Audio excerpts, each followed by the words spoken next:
Mr. and Mrs. YouTube, how you doing? How you doing? You know, lately I feel like my gameplay videos have been a little lazy, a little boring. I'm just kind of clicking around. I'm playing through story games that I just kind of watch what's going on. But today I decided today will be different.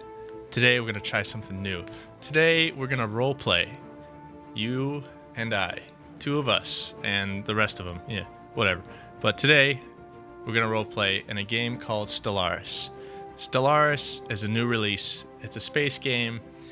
It is a grand strategy game, and we're going to create a race, create an empire, create a government, a theme. We're going to be in our own solar system, and we're going to expand and meet new other alien races and see how we do. Now, we might fail miserably and get blown to smithereens, driven from our homes, or we might be embraced by the universe as a whole and become prosperous. So without further ado, let's get started. Time to get creative. I hope my creative juices are flowing today because this is going to determine the way the rest of the series goes. So first off, we need to choose our appearance, and basing on the choices here, I kind of feel like a molluscoid type creature would be maybe an arthropoid. Maybe an arthropoid. Something that would be incredibly resilient no matter what. And in space, I feel like you want resiliency. So we are going to be an arthropoid species, a race, if you will. And let's make up a name off the top of my head. Let's do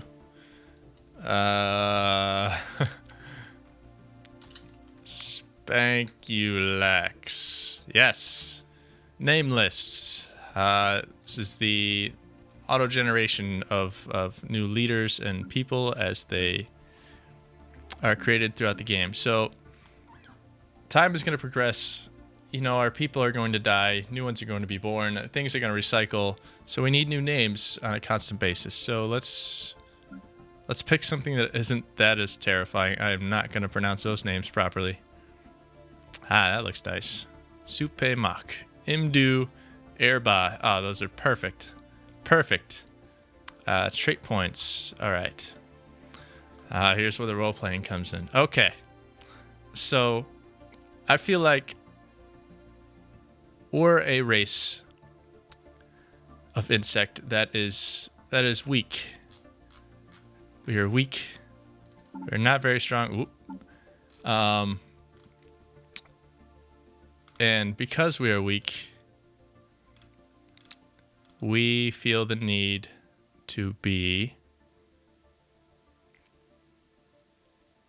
What do we feel the need to be?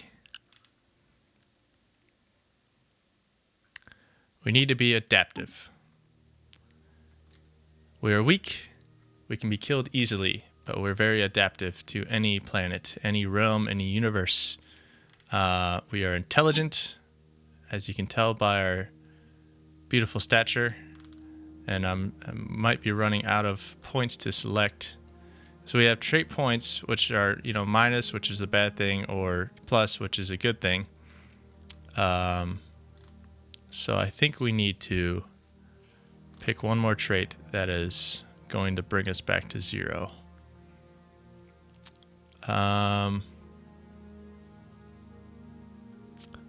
don't feel like we'd be a solitary people. Insects live in masses. Repugnant. Huh. I guess we don't look very pretty. Okay, so we're an ugly and weak race of arthropoids. I hope I'm saying that properly. We're very adaptive, and we're very intelligent, and that gives us our buffs of the engineering output, physics output, and society output. So you'll see how that comes into play very soon. Our first ruler's name is going to be Rayma, and it'll be a lady. I guess the only difference between male and females are some clothing there. Color variants. Let's have her be a nice bluish color. Can we do blue? Yes. Homeworld. We're an insect. but at the same time, we prefer the tundra world. Cold and rocky world with nitrogen, oxygen atmosphere. Permafrost covers most of the surface except for the more temperate equatorial regions. A stable biosphere exists, but vegetation is limited mostly to mosses and lichens. That sounds perfect to me. Yes, we need to make a homeworld name. Rutharia. Star name Ruthor. Yeah, that sounds pretty good. City appearance. I guess we'll stick to what you'd expect. Yes. Arthropoid city template. Government ethics. Ooh, okay. More role-playing here. Let's see. Do we want to be spiritualist? So these are population modifiers, and they judge how our population is going to react to certain situations. In the most simple explanation I can give you, we're not fighters, so we don't really have any population buffs for the military. So maybe we should choose a pacifist style.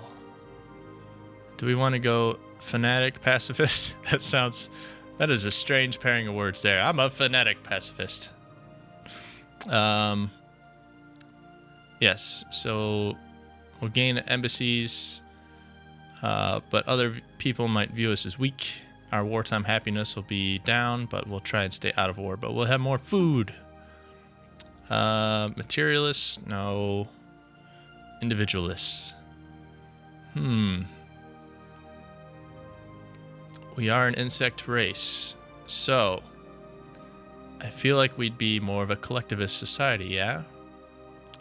Because there's no insects that are like, I'm a loner, right? There's no bee that just wanders off on his own. He's like, I'm out of here.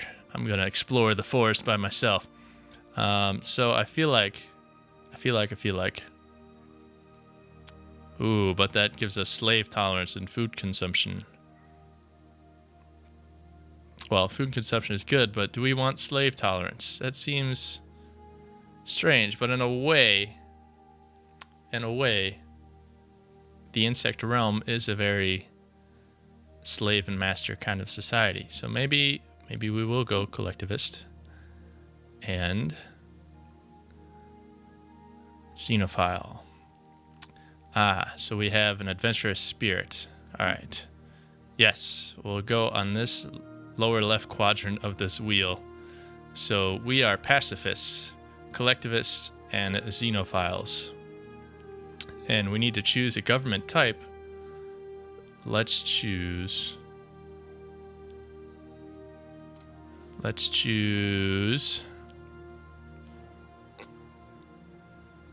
We're more of a civilized people, so I don't feel like we should go with a crazy hive mind kind of thing. But let's go with a plutocratic oligarchy. New election is held every 40 to 50 years to select a new ruler. Energy credits and minerals buff. Empire name. What are we going to be? I don't know. The Spankulax Domain. Flag. Okay. I don't really care what the flag looks like, but maybe our female leader prefers a zoological, I don't know, something. I'm gonna need a minute on this. Okay, so here's what I have. We are a two-armed galaxy kind of flag thing looking here, and the two halves of the colors represent our uncertainty of the universe as we explore it. Are we gonna meet a more royal feast or a terrible famine? We don't know. Moving on from the flag, we have starting weapons, projectile weapons, and that all seems for the military types. We're gonna go energy weapons. The faster than light method, I assume that's what FTL stands for here, I see advanced players. I don't want to try that since I have no idea what I'm doing yet. Okay, hyperdrive allows ships to temporarily breach the dimension of hyperspace, which is good. Interstellar travel is fast, but limited to existing paths along the hyperplane network. That sounds like we would get boxed in certain situations. We'd be traveling highways, essentially, space highways. So warp travel is a bubble around the ship, making fast and light speeds attainable. This allows for free but relatively slow travel between stars. That sounds like the way I want to go. I want to be able to go in any direction I please. And ship appearance, we'll stay true to our nature and choose that. Okay, so here's the brief overview. Rutharia is our world, our tundra world, and Spankulax Dominion. That's our beautiful Rei-Ma, the leader, is our flag. A collectivist, xenophile, a pacifist, under a plutocratic oligarchy. We are weak and repugnant, although intelligent and adaptive. Okay, we have some game details to go over first. Our galaxy size, we're going to stick to just good old medium. Our galaxy shape is going to be a 2-armed spiral like our flag. AI Empire 17, advanced AI starts. This controls how many of the regular AI empires will start with an initial advantage in resources, technology, and a population. They do not gain any additional bonuses besides a stronger starting position. That sounds fun to me. Our difficulty is going to be normal. We're going to allow any fast and light traveling method, and Iron Man mode. Console cheats are disabled and the game is automatically saved regularly to a single file in games. Played with the setting, there's no turning back. Yes, that is what we're doing, because no matter how many mistakes I make, there's no turning back. Just like real life. Aha, here we go. Spankulax Domain. I don't know why I keep saying Dominion. In the eons since the first primitive Spankulax communities took shape on the windy plains of Rutharia, our civilization has spread and prospered. As scientific knowledge increased and new outposts were founded across our world, trade flourished and tied the various nation-states together until they became a single entity. Power rested with the merchant princes, the true architects of our achievement as a civilization. Now, after the successful creation of several experimental subspace fields, the finest minds of the Spankulax Domain have finished development on the first warp drives. The stars themselves are finally within our grasp. And in that short set of paragraphs, it's a very beautiful thing to read, as it might be a future of our own human race. Who knows if we'll ever make it there, but we are before all this so far. We're still individual nations warring with each other, and we don't have any real space traveling capabilities when you think about things in the grand scheme. As far as the Andromeda galaxy, which is the closest to us, the Milky Way, and we still have no realistic way of ever getting there. Anywho, a little tangent there. Let's Good day, Chief begin. Executive. I am Veer, a prototype synthetic intelligence. Corporate headquarters recently activated me so that I may serve as your assistant in our continuing mission to seek new interstellar markets. All right, we have an advisor. I'm going to say, let's do tips only and advice. I don't want him to be chiming in all the time. Explaining only basic functions and tools as you explore them. Good to know. Thank you, advisor. Okay. We are orbiting what looks to be a gas giant. Yes, it is a gas giant. So we are a moon itself, but we're an entire race, entire species of people on a moon of a gas giant in this solar system. That is cool. That is cool. Okay. So what do we have? Game is currently paused. I see in the right corner. That's good. Let's just take a look around the screen. Ruler traits. She's an explorer. That is cool. Just kind of role-played that, and it actually came true in the ruler traits. And she's charismatic. That is very good. Very good trait for a ruler to have. Let's take a look at these economies up here real quick. We have energy credits. We have minerals. We have influence. Physics research, society research, and engineering research. strategic resources, directly controlled planets, and naval capacity. Okay. Wow, these policies are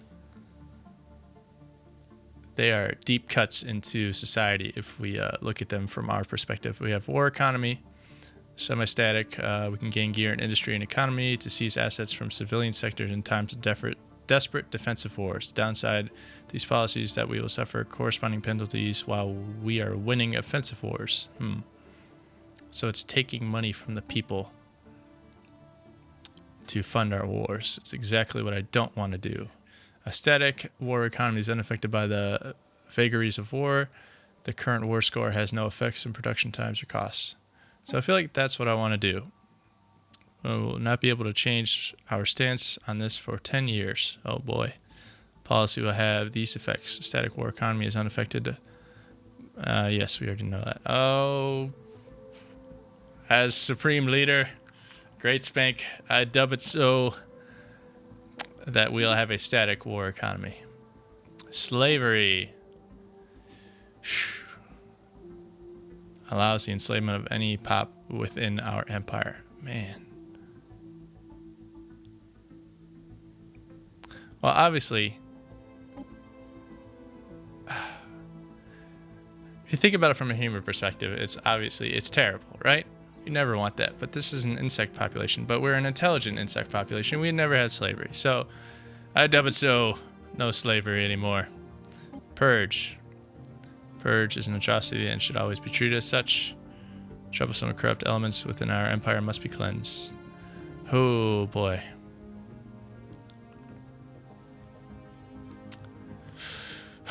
We don't have slavery. But if our people, our vast amount of insect people, are out of control, we need to be able to do something about that, right? We can't have them overthrow us. I'm going to allow it. I'm going to allow it. Orbital bombardment. Keeping civilian casualties to a minimum. That's what we want. Migration. Free migration. Yes. Resettlement allowed. Voting rights. Elitism. Process of appointing a ruler can take on many forms. Okay. Well, I guess we can't do anything about that. Leadership. Primary species only. I guess if we have a slave species, that would be different. First contact protocol is definitely going to be peaceful. Information quarantine. Wow, we could do anything in this game. I'm really liking this. Encourage free thought. Edict encourages the populace to always challenge conventional wisdom, even if the path taken may lead them astray. Costs 0.8 of our influence each month to maintain. Engineering research grants, physics research grants. Okay, let's see. Right now we have +3 monthly gain on our influence. So I want to at least encourage free thought. And for our intelligent free thinking society, we should start some research. So let's see what we have. Research speed +5%. That seems very good. Unlocks building physics lab. Okay. I think we need to boost our research speed off the bat. Colony ship. Unlocks edict capacity overload. We are explorers, so naturally we want to colonize other planets. So we want to develop the colony ship. And in engineering, I feel like we already have a pretty awesome exoskeleton. But at the same time, we are weak. Oh. It throws a wrench into things. We're weak. And we try to be nice to people. But we can augment ourselves to make ourselves stronger.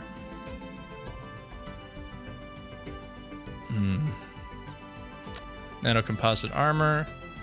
Or engineering facility. Advanced instrumentation allows for the study and practical application of physical systems at nanometric scales. I'm going to go with nanomechanics. I don't feel like we need to increase our strength. That's just going to skew our population's view of how we handle things. Okay, 43 months, 65 months. And we haven't seen the speed of the game yet because we have not hit play. But we will get there. Survey or survey system. Let's survey the entirety of our system.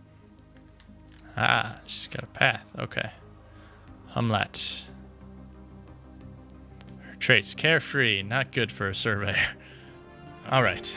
We've seen everything I believe there is to see on the screen. We've learned quite a bit so far. So, I say, let's play the game. Officially, and we're off. Do we have different speeds? Plus speed. Faster. Okay, we can do fast. Okay, so my plan is, and for games like this, you always want to be doing something. So our surveyor is going to survey, and we should set the construction ship to be close by in order to start building as soon as things are surveyed. Anomaly found. Ooh. What's an anomaly? Failure risk has no fail risk. Okay. Anomaly level 1. I assume level 1, since there's no failure risk, is that it's easy. Doing survey of our home system, we found something on Mirgavukarp. That's a freaking Pokemon right there. That did not match earlier observations made from our homeworld. Okay. Let's leave it be for now. I'm assuming these icons are just going to represent a certain thing. Yes, here we go. Odin. It's an asteroid belt here. We have minerals that can be taken from this entity here. So, I'm just going to spitball here and say that we need to build something on Odin. Build mining station. Cost is 90 minerals. Monthly maintenance 1 energy credit. We certainly have the minerals to do it. I want the minerals. So you're gonna start building? Yes. The leader has gained a level. Rah. Okay. Awesome. Busy commanding Humlat. It's the ship. Galaxy map. Whoa. Okay, so that's just our solar system. We got so much to explore. Nator, completed construction mining station. Awesome. Let's pause the game real quick. Look at that. Look at that. 2-arm spiral. Ah, that's just cool. So these are all of the solar systems we can and will try to explore.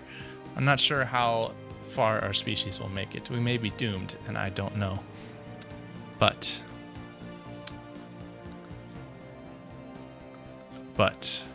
for now, we are going to stick to our nearby solar systems. System survey complete. All right. Awesome. Situation log encountered. Encounter in Ruthor. We encountered some form of alien vessels in the Ruthor system. Strange objects have been flagged as alpha aliens. Until we can learn more about them, we should proceed with caution. Ooh, crap. Contact report. Enigmatic spacefarers. The Spankulax Domain has finally encountered fellow wanderers among the stars. Despite their intentions being known, potentially even hostile, the atmosphere on Rutheria, following the report from our contact fleet, can be best described as rapturous. Okay. So we are xenophiles. We love the exploration, but we're weak, so we're afraid of the unknown, of the hostile. Okay. Is this our alien vessel? These are unknown spacefaring entities. We can learn more about them and maybe even initiate first contact Space jellies. by completing the appropriate special project.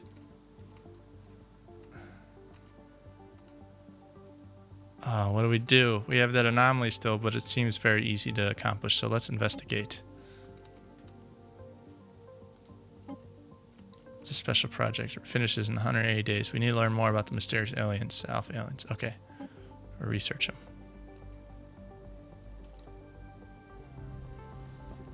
Oh, okay. Habitable World Survey. We now know without a doubt that a thriving biosphere is not something unique to Eartharia.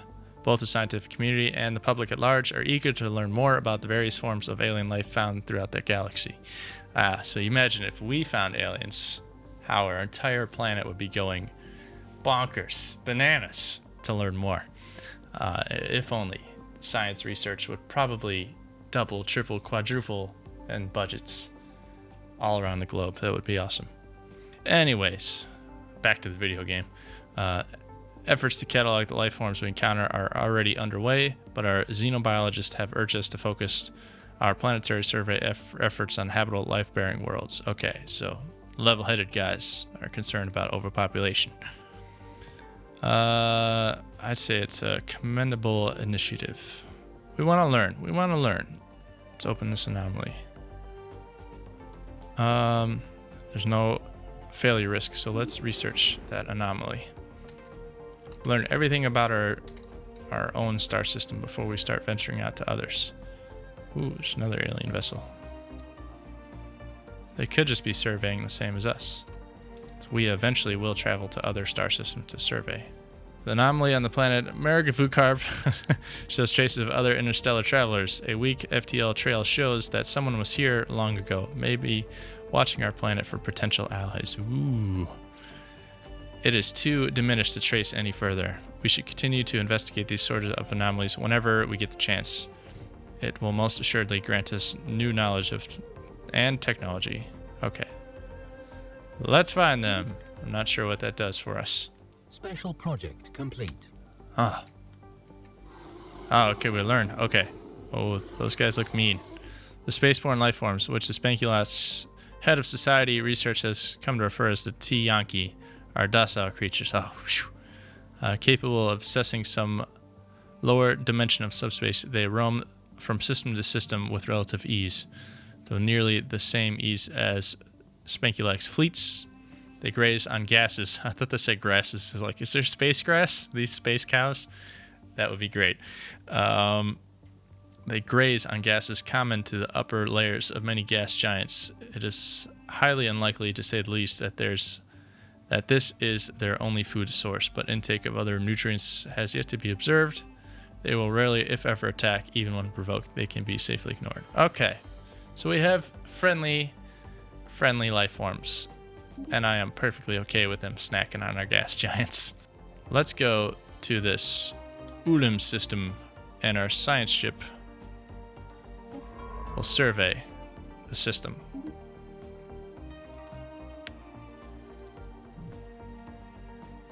Can we see her travel? Yes. She's going to hit fast and light travel at the end of our system. If you activate it any sooner, there's always the risk that you run into a planet and explode into a big fiery mess. And nobody wants that. There is our new science ship, Herzam, and we need to assign a leader. Do we need to get a new leader? Busy leading, busy commanding. Everyone's so busy. All right, we need to recruit someone. This is so cool. We need to recruit someone that will be an effective, great commander of our science ship. Field manipulation. Roamer, survey speed, plus 25%. That is what I want. That is what I want. Cost, 50 influence. Do we have that? Yes. So.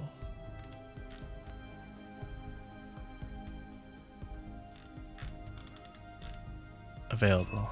That is now our leader of science ship Herzam, and first order of business for Herzam is to survey. Oh, I can just activate it from here. Cool. I want to survey Sabtruck. We have yet another science ship. We need to assign another scientist. We don't want military theory. We don't want that. Field manipulation. Eager. Leader recruitment cost, minus 33%. Ooh, we could use that right now. We could use that. We don't want to run out of our influence. Ulim. We cannot do anything here, so let's get our construction Anomaly ship. found. Oh, okay. Pause. Signs of precursor activity. Failure risk, 55%. That's pretty high. Anomaly level 2. There are signs of activity by an ancient precursor civilization in the vicinity of this gas giant. Okay. That failure risk is too great, so leave it be for now. I feel like we need to keep surveying. So let's survey. Just want to work in a radius. All right, we're going to try Ferrum. And we don't know what's going to happen because those enemy ships were coming in and out of there. So this could be bad news for us. I hope it's not, but we'll find out very soon. Hostile fleet detected. Situation log updated. Oh god. We've encountered some form of alien vessel in the... I knew it! The Ferrum system. These strange objects have been flagged as beta aliens until we learn more about them. Okay. Interesting. Evading hostile fleet. Crap. Science ship Humlat has encountered hostile alien vessels fleet in Ferrum and is currently attempting to evade them. Oh, it's hard being a leader sometimes. Alright. So, we just clicked on building a new Corvette ship, which might be necessary considering whatever's going on in Ferrum. Let's see. Alien vessel has unknown capabilities. Does that mean they're inherently hostile, though? I don't know. So we are just running at this point. And it appears like we're running away just fine. There is energy credits to be gained, but I don't want to mess with people. That is what our society will not do. Detected. Evading hostile fleet. Oh, crap. Where is this happening now? Here. Okay, there's bad guys pretty close to home. That looks like the same alien vessel I saw before. We need to survey these ships. These alien vessels. Okay, guys. Run home. It's okay. Apparently we have found 4 habitable worlds, so we need to take a look at those sometime in the future. The victory screen lists certain conditions that we can strive to fulfill to ensure that the legacy of our star nation will endure for as long as there is intelligent life in the galaxy. So I didn't even think about this, but we do have victory conditions. We have domination victory. Win the game by owning 40% of all colonizable planets, or conquest, which I assume is kill people. Win the game by conquering and subjugating all of their empires. Still 17 other independent empires left in the galaxy. You know what? I want domination victory. I want to colonize, but I don't want to kill. So our people don't want to go to war. People are oh god. We have encountered some form of alien vessel in the EM system. These strange objects have been flagged as gamma aliens until we can learn more about them. Evading hostile fleet. Okay. Ooh, wow. Oh, wow. Okay, so we need to seriously consider what we're going to do about expansion, considering these hostile vessels. Special project complete. Okay. The entities encountered by our fleets some time ago are new, wondrous forms of spaceborne life, quickly nicknamed Space Amoeba. Following an analyst's gross misreading of initial sensor output, the creature is in fact larger than the average Spankulax Corvette. We should leave it be and remotely monitor the creature and its kin from Rutharia.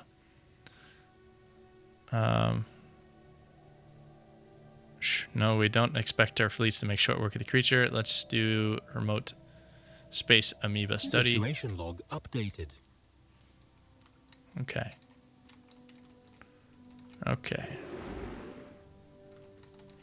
So, what's going on now?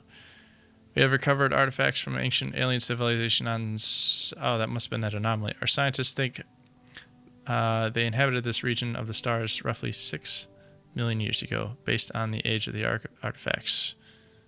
The aliens called themselves the Yut and appear to have been very large, flat arthropod analogs. Hey, their core is sort of like us, right? Seems a single individual could reach a length of nearly 100 meters as an adult, and is apparently exceedingly rare for more than 2 or 3 Yut to travel aboard the same starship. Yeah, build a giant-ass starship. Interesting. Situation log updated. Scientists gain trait. Scientist Officer Vara has leveled up and gained the trait Spark of Genius. Ooh, good for him. Oh boy. It's only going to get crazier, folks. As our science ship scans the surface of Ferrum 3, it becomes quite clear that we have found something out of the ordinary. The unstable nature of the planet makes earthquakes and volcanic eruptions commonplace. We will surely come across even more irregularities like this as we survey new planets, and should not underestimate their impact on our expansion. Intriguing. Intriguing indeed. Hostile fleet detected. Space amoeba. Hostile fleet. Oh boy, oh boy, oh boy. Has been detected on... Oh god, oh god. That sounded like shots fired. Unemployment. Oh no. Even worse. We have unemployed populations. Consider putting them to productive use by clearing surface tiles or constructing buildings for them to work in. Oh, of course. Why didn't I think of that? We forgot all about our home planet. How foolish of me. I'm a terrible leader. What can we use more of? What can we clear and gain more of? Do we have a food metric up on the top there? I don't see one. But I don't want people to starve. We already have a lot of food on this planet, though. Let's just start clearing some stuff. Okay, so I'm already starting to feel the pressure of being a leader to all of these ships, these people, these tasks. So I don't want to get too out of range. I'm going to start focusing more on our own star system here. So let's begin by researching these. We're going to actually observe the space amoeba now, and we're going to investigate those gamma aliens. Okay. Special project complete. Space amoebas forever. Okay.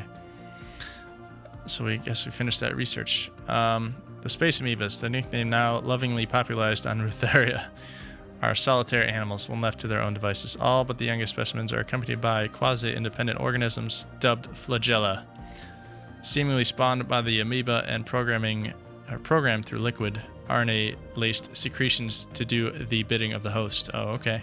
That does make sense. Initially seen to be young space amoebas, the flagella do not seem to factor into any reproductive mechanics. Each individual flagellum, instead of operating solely as a disconnected limb from its host amoeba, these flagellas are capable of manipulating, even attacking objects in an oppressive yet restricted range around the host. Okay. Periodically returning to lodge inside the host amoeba's body for reprogramming. There are potential military applications of the graceful patterns of the circulation apparent in the flagella's movement. Fascinating indeed. Okay. You know what? How do we colonize the planet? I think we need to go back to our starport and build a colony class planet. Does that sound right? I could be totally wrong. Colony ship. Ah, yes. Special project complete. All right, so let's build up our... Ooh, okay. Let's build up our mineral source so we can build a colony ship, because I feel like early expansion is always good in these types of games. Okay, crystalline entities. Reports of extraordinary free-floating crystal-like objects observed in certain systems have been investigated. The ship-sized objects and their slightly smaller but equally crystal-like satellites at first appeared inert, but sudden shifts in their orientation relative to our ships and new energy signatures emerging from within the prisms indicate that they might be alive, a fascinating prospect to be sure. This should be approached with caution. Our best and brightest are standing by to study these entities. Okay. Situation log updated. Yes. So let's observe those people. Research complete. Ah, okay. crystalline entities are unbreakable. Wow. Crystalline entities, the name themselves, a compromise between rival factions of xenobiologists and xenogeologists. That's cool. On Mutharia are most definitely alive. Some overly conservative members of the Spankulax academic elite argue that they are silicate animate matter. Okay, so rock beings. And that they have little in common with biological life. So people don't even want to classify them as beings.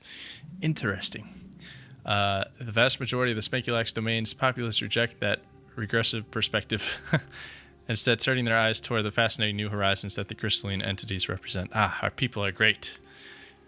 They are somewhat regrettably solitary beings. Each individual crystal sovereign, rarely seen with more than one sentinel and a smaller cohort entity, aside from the cohort and the sentinel clearly being subservient to the sovereign of the group. The subtle nuances of the crystalline entities' socio-hierarchical relationships, man, it's quite a read today, are lost on us, which does not stop these dynamics from being the subject of fevered study on Mutharia. The entities do not seem to mate, and we have yet to observe any crystals that are recognizably older or younger than others. Contrary to early hypotheses, the shifts in hue between individual crystalline entities seem to be related not to their age, but to their latent internal charge, which can be violently unleashed, and it appears as if though the sporadic fluctuations in this charge alter the refractive properties of the crystal. So potentially very dangerous. What do we want to do? We're a level-headed people, so we want crystal sonar modifier. 30 energy to instantly survey any crystalline entity system when entered. Okay. Situation log updated. Oh boy. We encountered some form of alien vessel on the Skipton? I don't know how to say that system. These strange objects have been flagged as Delta aliens. Okay. Interesting. Evading hostile fleet. Yes, you stop all your movements. Evading hostile fleet. Construction complete. Go back home. Evading hostile fleet. Okay. Everything's going wrong.